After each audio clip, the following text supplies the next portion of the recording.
Good afternoon, everyone. Another Thursday afternoon, Newton-Wellesley Medical Group Lunch and Learn. We're happy to invite today on the hot seat, Dr. Niraj Kohli, to talk to us about pelvic pain and new treatment options. Next slide, please, Niraj. So before we let him talk, we're going to kind of tease a couple of services. Everyone knows how busy our emergency department is, so we want to make sure everyone knows about some ambulatory options that folks have for their patients. If they cannot be seen in their office, we have our Newton-Wellesley Family Medicine Walk-In Center. The Walk-In Center, of course, takes all patients, hence the name Walk-In. You do not need to be a patient of the practice there. And please, it's open Monday through Friday, 10 to 6. Phone number is there, but it is located on 9 Hope Ave, and please take advantage of that. Next slide. We also have our orthopedic walk-in, which is open 7 days a week, Monday to Friday, 8 to 8, Saturday and Sunday, 8 to 1. No appointment is needed. Patients, full x-ray is available there during those times, as well as a full-on cast room. Patients will be seen by an orthopedic physician assistant and or a board-certified surgeon at the site at the time, and will be referred properly there. So make your patients aware these are ways that they can avoid the emergency department, as well as avoid the emergency department copay, wait, and potential exposure. Please, our emergency department is overrun by patients who are very sick, and if we can avoid that, that'd be helpful. So 2 of those options for you in your office. Next slide, please. Lastly, just want to tease a couple of services that are out there for well-being. Folks who have regularly tuned to this program know about the physician care concierge service. This is still going. It is a unique benefit that's available to all physicians and APPs all the way through November of this year. It is free. It is a concierge to do your bidding. You can get services such as Find a Mover, which I recently used for one of my daughters. You go ahead and get online. You don't have time to interview movers and see who's available during the time. All I had to do was send an email, and I got 3 local reputable movers that they had interviewed for me, and it worked out okay. Well, at least I think it worked out okay. Today was the move, so we'll see how it goes. But other things we've used it for: snow removal. People use it for babysitting, dog sitting, house sitting, gift giving, etc. This is all free to you, and actually there's what they call +1 access, so you can invite someone else to this as well. Very, very simple and easy to use. We want to make sure people are taking advantage of it because we did pay for it no matter how many people use it. So please take advantage. Next slide. And then lastly, hot off the presses from the Shipley Fitness Center, starting Tuesday, January 18th, which is 2 days ago, through June, all Newton-Wellesley employees will be granted free badge access to our Shipley Fitness Center. So tell me your gym's closed, you can't afford a gym. Those excuses are done. Tell me it's not open the times I want. They open at 4:30 a.m., close at 10 p.m. So please come on down, give it a try. Dan and his team is there. Daniel Destin and his team is there to help you out. Lots of great classes, lots of great equipment, and this is free. So please give it a try, even coming on Saturday and Sunday or on other days when you're not working. We want to make sure this message gets out. Any Newton-Wellesley hospital employee is allowed to use this. Next slide. Before I let you go, Dr. Kohli, I just want to make sure other people know of other educational opportunities. 8:30 on Wednesday mornings, we have Medicine Grand Rounds, a great series put together by Dr. Larry Friedman. Yesterday, we heard a great talk on J&J vaccine by Dr. Baruch. Upcoming next week, we have a rheumatology talk to be determined. Again, that's 8:30 on Wednesday mornings. These are great talks. And if you're not getting those lists, please either email me or Dr. Friedman. He'll get you on that list. And take it away, Niraj. John, thank you so much. I wanted to, good afternoon, everybody. I wanted to wish everybody a happy New Year. And I wanted to thank John and his team for giving me the opportunity to speak with you today about evaluation and management of pelvic pain and new treatment options.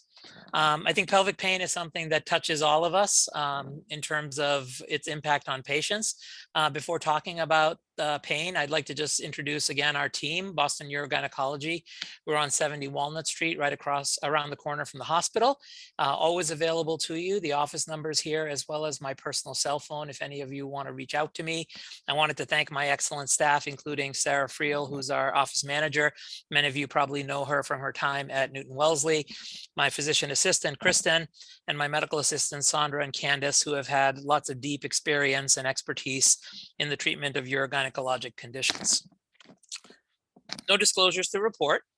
And so what I'd like to do is talk a little bit about chronic pelvic pain. Again, it's probably impacted all of us in our practices, maybe in our personal lives, our family members.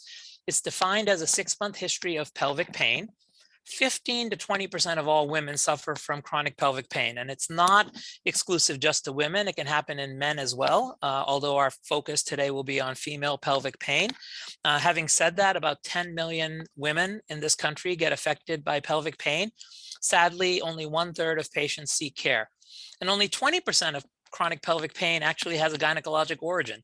So many people will show up at their gynecologists, and unless that gynecologist has experience or access to a multidisciplinary approach, it's important to understand that there are a variety of other non-gynecologic origins of pain, which we'll talk a little bit about.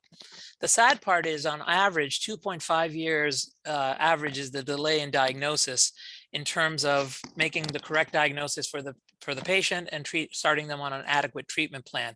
And the average patient sees approximately 5 MDs before a proper diagnosis and treatment plan has been developed. The good news is that significant improvements in the knowledge and management of chronic pelvic pain, especially approaching this as a multidisciplinary approach, have evolved over the last decade. And in addition, there's some new therapeutics, which I want to touch upon briefly today, which have also been a benefit not only to patients, but to physicians alike. So when we talk about chronic pelvic pain, we really want to look at it as a multi-system etiology. And although many people view it predominantly as gynecologic, there's a lot of urogynecologic conditions, prolapse, mesh complications that we're seeing, urologic conditions, overactive bladder, UTIs, bladder pain syndrome. I think the challenge of the pelvis is it's one of the few anatomic systems that has a multitude of organs. So colorectal, inflammatory bowel disease, irritable bowel syndrome, constipation, defecatory dysfunction. Orthopedic, many of our patients have spine or hip issues, or they have pelvic issues. Neurologic, again, pudendal neuralgia, small fiber polyneuropathy, which we're seeing more and more of. Nerve entrapment, which could occur secondary to surgeries, trauma, infection, and then musculoskeletal. Many of our patients actually have pelvic floor malalignment. And as a gynecologist, when you do the exam, you'll see tension on one side and laxity on another. And if you send them to a physical therapist or get some imaging done, you'll find that there's malalignment. So there's actually tension on one side and then looseness on the other. And then the other, which is really going to be a focus of our talk today, is myofascial pain. We're starting to realize the impact of myofascial pain and the elusiveness of it as a diagnosis and the challenges of it from a treatment standpoint. So I do want to talk about myofascial pain so you guys all have a better understanding on how it can impact your patients and how it presents as symptoms. So why is it important for a fast and accurate diagnosis? Well, obviously, the first reason is to alleviate pain and suffering. The other is that, again, talking about the delay in diagnosis and the multiple physicians that patients see, it oftentimes results in patient dropout or loss to follow-up. Many of them feel like they're not getting the proper answers, or maybe nothing can be done for this, or this is just a frustration that they have to deal with. I think the other, and especially our pain colleagues will talk to us about this, is this concept of central sensitization syndrome. The longer the patient has pain, the more the body winds up and becomes more centralized and more sensitive to pain. And as a result, it causes increased pain generators. So for instance, the patient could have endometriosis and has very localized pain, but over time, because of the central sensitization syndrome, they might start having more pain with defecation, or they may have more pain with physical activity.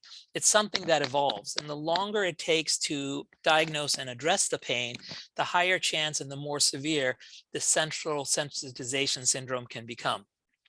In addition, we want to reduce the concurrent psychosocial sequelae, depression, substance and narcotic abuse, the impact on relationships, whether it be marital or family relationships, the diminished work capacity.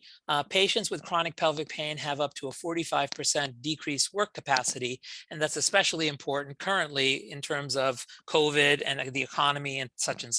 And then obviously suicidal ideation with severe and prolonged pain syndromes. So I want to start kind of from the outside in. So when we see a patient, we do a detailed exam going from the outside in, Most often the history is very key. They will tell us where the location of the pain is, what are the triggers, especially during sexual activity. When it comes to vulvar pain, we want to differentiate between provoked and unprovoked. So provoked is typically with some stimulus. It might be tight-fitting clothing. It most commonly is sexual activity. It's intermittent pain with these provoked stimuli. And then unprovoked is a chronic nature that I'm always in pain.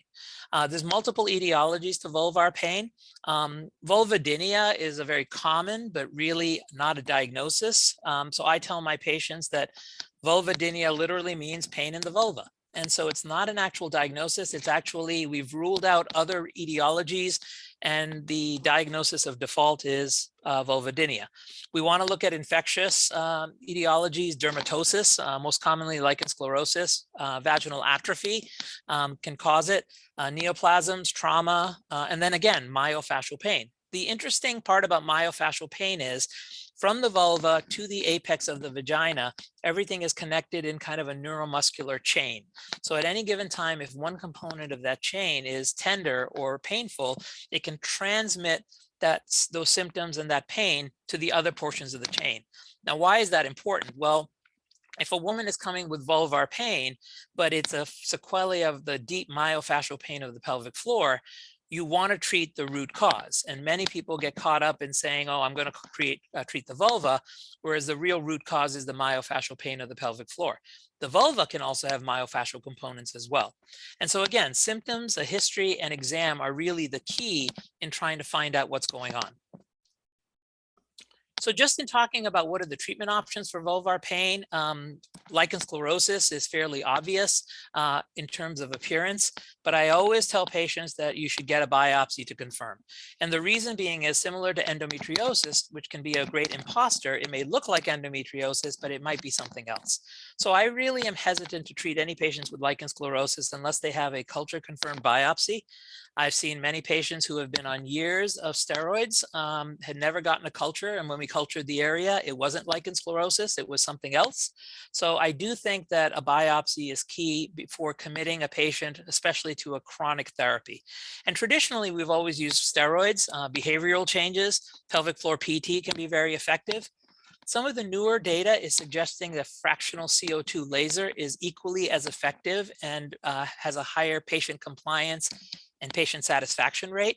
There are a variety of CO2 lasers. We use the Mona Lisa Touch in our office. There's some data, especially out of Europe and China, that platelet-rich plasma, or PRP, can be injected either in combination or in lieu of.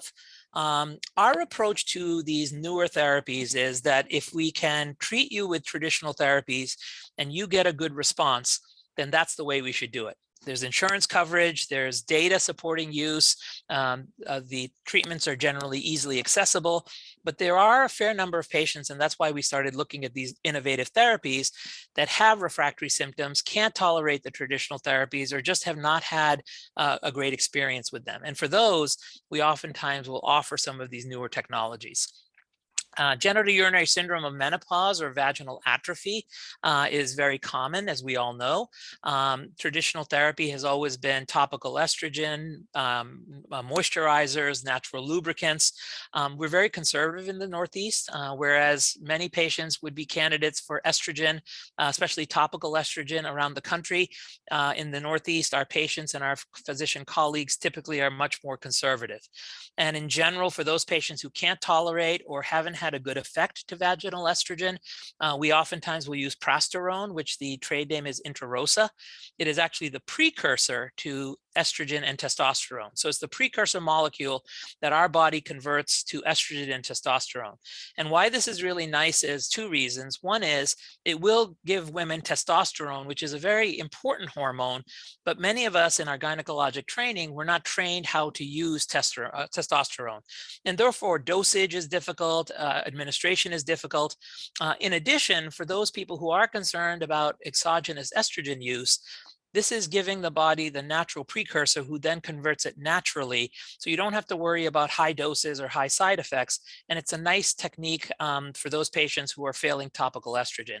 Again, we've used fractional CO2. The Mona Lisa was really designed for patients who could not take or could not tolerate or did not have a good response, especially breast cancer survivors.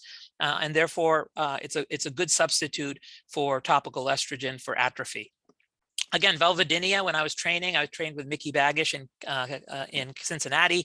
He was one of the national experts of vulvodynia at that time. We did a lot of low oxalate diets, local care, oral neuromodulators.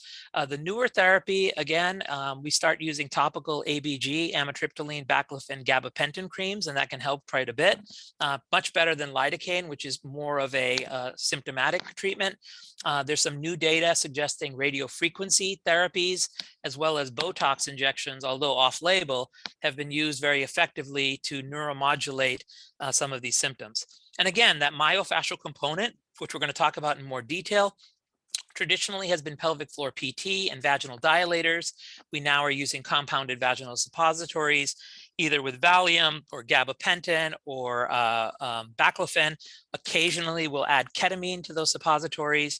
We're going to talk a little bit about a process called vaginal photobiomodulation. And there's a growing use of pelvic floor Botox for both external and internal pelvic floor conditions. So vestibulodynia, this is kind of one of those take-home slides. This is a very, very underdiagnosed condition. And this is classic pain with intercourse. And what it's really characteristic is the actual vestibule is tender.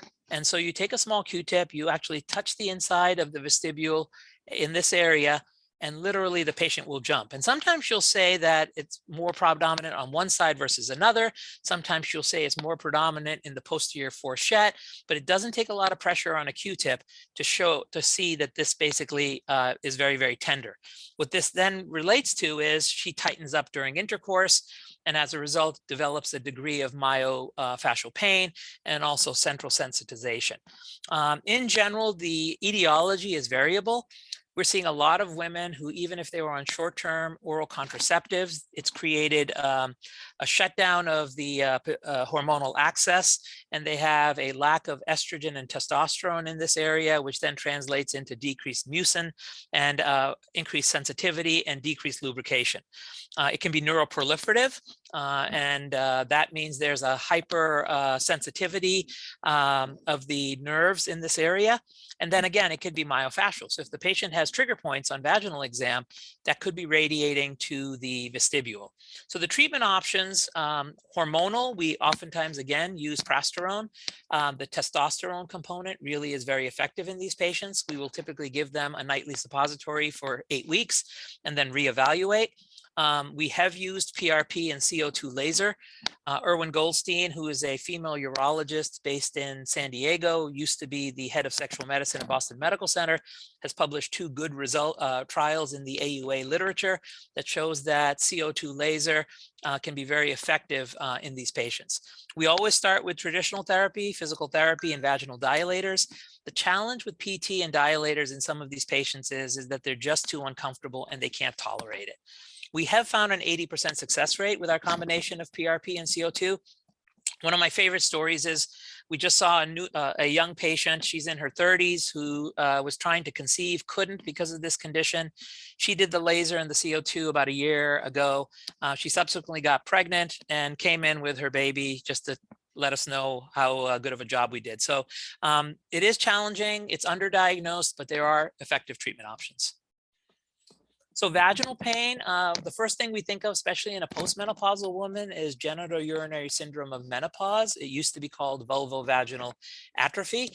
We often think of it in terms of menopausal symptoms, but it is fairly prevalent in postpartum patients as well, especially those that are breastfeeding because of suppression of the hormonal axis secondary to prolactin. It can be present in surgical patients, especially after removal of the ovaries. And many patients will present with a constant vaginal pain. And the key is you'll see vaginal dryness, you'll see atrophy, you'll see a pale color of the vagina, and typically it'll be global tenderness on exam, as compared to myofascial pain, where you'll have some acute areas of trigger point, and really when you're palpating the pelvic floor. So this is more of a mucosal condition characterized by vaginal dryness, overactive bladder, dyspareunia, recurrent UTIs. Why it's important is that oftentimes if a patient presents with this and has overactive bladder and you give her an anticholinergic, that's going to cause more dryness. So in general, if it's more secondary to GSM, you want to treat with a hormone, vaginal estrogen, recurrent UTIs, it can be fairly prevalent. And again, the data suggests that in postmenopausal women, vaginal estrogen is probably the best treatment for recurrent UTIs. Traditional therapy, we've talked about it. The new therapies, again, the prosterone. And those patients who are reluctant for vaginal estrogen, there's some data that chronic long-term coconut oil can help as well. And again, we've talked about the CO2 laser. One of the newest things we've just gotten, which we're offering patients more as a study protocol in February, there's some data from Europe. They've done about 5,000 patients using hyperbaric oxygen and hyaluronic acid using a vaginal applicator. We just got that machine. We're the first practice in the country to introduce it to our patients, and we're going to do it on study protocol first. But it involves no energy. There's no risk, and it's a very easy procedure to do. It's a 15-minute procedure. It's done every 2 weeks for 5 sessions, and the results seem to be comparable to energy-based therapies. So myofascial pain, I wanted to spend a couple of minutes on this. It's probably the most common cause of pelvic pain in both men and women. It's classically described as a headache in my vagina. And if you look at all chronic pelvic pain services, up to 80% of women have this as a coexisting finding. Different terminology: pelvic floor spasm, levator myalgia, hypertonic pelvic floor, myofascial pain. And essentially it shows an exam consistent with trigger points. So you put moderate pressure on the pelvic floor, the obturator, internus muscles, and generally patients will say, oh, that hurts. Oh, that reproduces my pain. Symptoms include pelvic pain, dyspareunia, overactive bladder, constipation, voiding dysfunction. And these are the patients that you've probably all seen. They had a UTI, or they had a vaginal infection, or they had sexual activity, or they had surgery, or they did exercise, and all of a sudden I have pain in my vagina. It feels like I have a bladder infection. It feels like I can't empty my bladder completely. And you do all the testing, you do the cultures, everything comes back negative. And if you did a pelvic exam, more likely than not, you would see either low-grade or high-grade pelvic floor dysfunction. And the best treatment for this is probably physical therapy and vaginal relaxants. The traditional therapy has always been PT. There are challenges to PT, which we'll talk about. We are now using compounded vaginal suppositories, which include baclofen and gabapentin. There is some role of pelvic floor Botox if you're not improved using conservative therapies. The simplest option is to give them a prescription for vaginal Valium. It's a pill, just a 5 milligram pill. They can crush it up, put it in coconut oil, put it in the vagina for 2 weeks, 3 weeks, and within 4 to 6 weeks, the vast majority of our patients are improving. So this is probably the take-home slide, in the sense that many, many women who have residual pelvic symptoms after any type of trigger, no matter how mild it is, are typically having myofascial pain. And again, the newer technique that we have been offering now our patients, again, in response to, I'm not getting better, I've tried these traditional therapies, is a thing called vaginal photobiomodulation.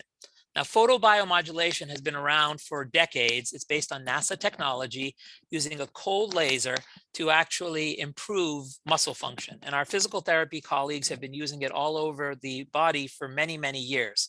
There's over 10,000 clinical papers supporting its use. And this is a unique therapy that was introduced about 1.5 years ago, where there's a wand that emits the photobiomodulation at the end of this globe and treats the vaginal wall.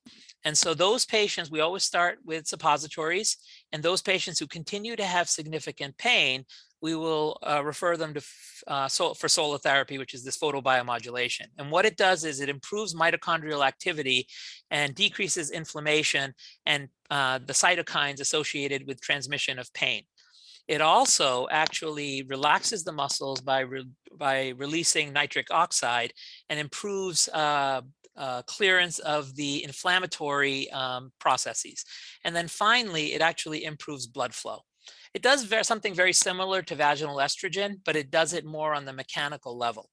The unique part of this therapy is that when the patients come in for their therapy, it's 3 minutes, 3 times a week for 3 weeks. They all fill out a computer assessment before the machine allows us to implement the therapy. And this is not only tracked for the patient, it's actually tracked globally. So now they've actually they're collecting data as the therapy is being offered, and they've found a success rate of about 70 to 80%. And most patients will actually find an improvement within 1 week. So we actually offer our patients a 1-week money-back guarantee. Again, not covered by insurance, but if they're not improved within 1 week, we give them their money back because we don't want costs to be a detriment for them undergoing this. Pudendal neuralgia is more and more common. We'll talk a little bit about why that is, but it essentially presents with pelvic pain, worse with sitting. They're compressing the pudendal nerve. There's a Nantes criteria, which is 5 points that actually support this clinical diagnosis. One of the most important is to do a pudendal block, and if the pudendal block improves their symptoms, it's consistent with pudendal neuralgia. In my experience, it's most commonly a muscle problem. So what happens is the patients get some trigger, they get myofascial pain, the muscles contract, they sit in this contracted state for a while, and then the nerve, which passes through the muscles and between the sacrotuberous and sacrospinous ligament, gets compressed and causes this. So oftentimes when we have this condition, we try to improve the myofascial pain using the treatments we talked about, and the vast majority of patients will improve. If they don't improve, then we will do a pudendal block, which can be both diagnostic and therapeutic. Refractory cases that aren't improved after a pudendal block, we do a series of pudendal blocks similar to doing a steroid injection in the lower back. We have used PRP to help heal the nerve, and then pelvic floor PT. Now, very rarely will patients need decompression surgery, but we're very lucky because Mark Conway, who's up in New Hampshire, is one of the top 3 people in the country who offers this. It is not an easy surgery. It requires a long recovery. I had the pleasure of operating with him a couple of years ago to see what he does, and it's pretty amazing. So pelvic floor PT for treatment of chronic pelvic pain, it's helpful in most cases. We're blessed to have a great PT program at Newton-Wellesley, which I'll talk about. It's different than strengthening the muscles of the pelvic floor, which we often think about. It's myofascial release and pelvic floor relaxation.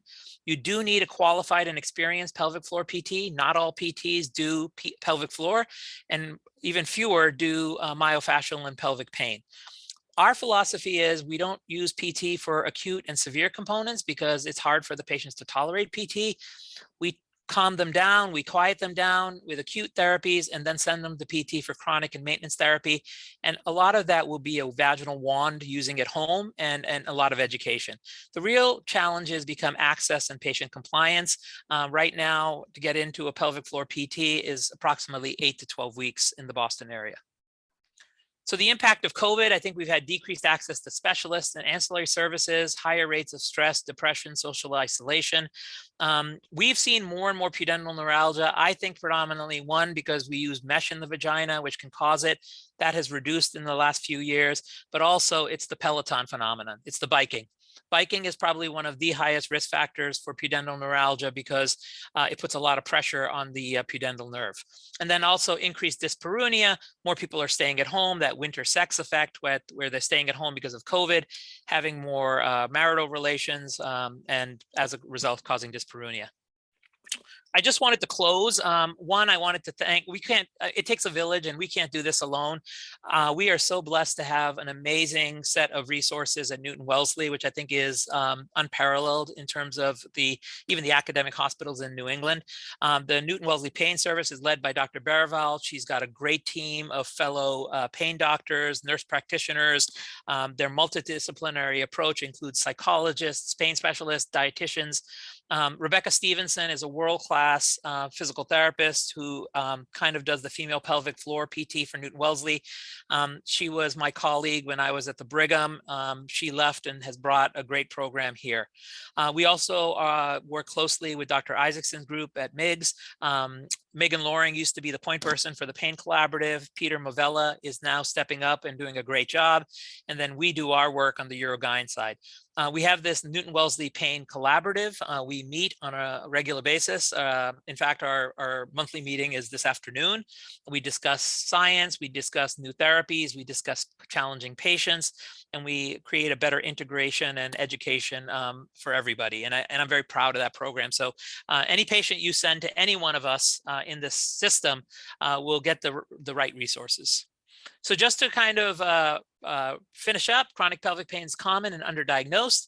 It's complex, and that can sometimes result in delay in diagnosis and challenges in treatment. It does deserve a multidisciplinary approach for best diagnosis and treatment. The traditional therapies are effective in many patients. Pelvic floor PT is an important component, sometimes more for maintenance and chronic.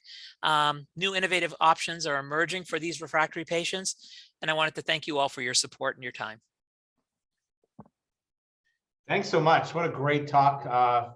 Coming up on the top of the hour, but if anyone has any questions or a case they want to jump in, please feel free. I guess I would ask you a quick question because I've seen this a couple of times and wondered what your experience was.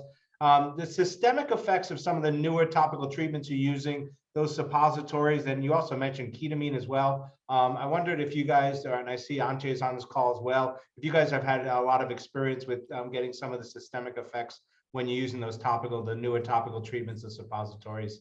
And So a lot of our recommendations have come from my talking nationally and internationally to other physicians. And one of my close colleagues is Chip Buttrick, who used to be the past president of the International Pelvic Pain Society. And we get on a call with him regularly, and Anjay has encouraged him to be invited to our next pain collaborative. I find a lot of patients tell us that they have significant side effects using oral gabapentin. And one of the reasons we wanted to use local was to be able to give a higher dose, better bioavailability, and more of a local effect. And we titrate up to these, up to the symptoms. So we're aggressive. We do it once or twice a day, sometimes up to 3 times a day. Very rarely, John, will we use ketamine. And Anjay and I have had this discussion about ketamine. We very, very, very rarely use it. We probably use it in about 3% of our patients. And the reason being is generally with titrating the compounded gabapentin and baclofen suppositories, at 6 to 8 week follow-up, we're getting 70 to 80% improvement. And that's when we start saying, okay, now we want you to go to physical therapy because A, we don't want you to be on these medications on a chronic basis. We're trying to create positive muscle memory. So once we can relax the muscles and then physical therapy can train those muscles and do patient education, we want to get them to a positive memory. As opposed to Botox, where typically you do the injection after the Botox wears off, unless you've done something in between, you're going to need another injection. Well, thanks very much. There is, I think, Ante put we do see less systemic effects with suppositories, but still can have some. Diazepam can lead to dependency, even intravaginally, as he described. Yeah, that was another question I had. So, yeah, so. Yeah, right. And so we used to use vaginal Valium, and if we have low-grade pelvic floor dysfunction, we'll give them prescription for Valium in coconut oil. And if it's high-grade, or we think it's going to be a longer, then we go with baclofen gabapentin because of the dependency issues.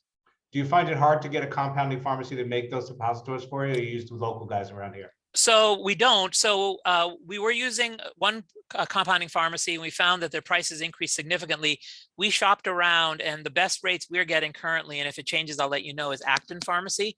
If any of you want the formulations we use, I'm happy to share those with you. The way we do it, we give them a prescription. Our staff sends the prescription to the pharmacy. The pharmacy calls them for insurance information or payment, and then FedExes the suppositories directly to them. It was kind of a COVID program, which has continued. So patients, no matter where they come from, they get it delivered straight to their door, and then we do a phone follow-up in 8 weeks. And you can order that straight through Epic. You must have these favorites on the suppositories. Go right to Acton. That's great. That's a great program. Yeah, maybe we can get that information. People can contact you or your office to get that information. Anytime. Excellent. Thank you so much. Thanks, everybody. I hope everyone has a really nice weekend. We'll see you all here next week. Everyone, have a nice weekend. Don't come to work sick, and we'll see you soon. Bye.